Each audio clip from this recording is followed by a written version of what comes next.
இப்போ இந்த கழுகு பார்த்தீங்கல்ல, இந்த கழுகு ஸ்ட்ராங்கஸ்ட் பேர்ட் அப்படின்னு சொல்லி எல்லாருமே கேள்விப்பட்டிருப்போம். ஆனால் ஏன் அதை அப்படி சொல்கிறோம் அப்படின்னா, எல்லா கழுகுமே சராசரியாக 30 வருஷம் தான் உயிர் வாழும்.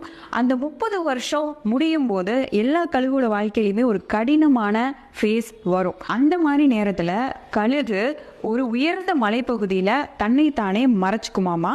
அங்கே தன்னோட ஃபெதர்ஸ், நெயில்ஸ் எல்லாத்தையும் பிடுங்கி எரிஞ்சிருமாமா.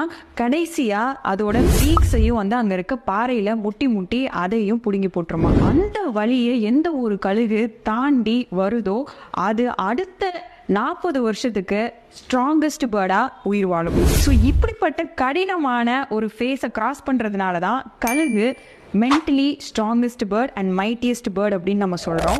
நம்ம லைஃப்லேயும் இந்த மாதிரி கடினமான தருணங்கள் வரும். நமக்கு அது ரொம்பவே பெயினை கொடுக்கும். ஆனால் அப்போ எல்லாமே நீங்கள் உங்களுக்கு ரிமைண்ட் பண்ணிக்க வேண்டிய விஷயம் என்ன அப்படின்னா,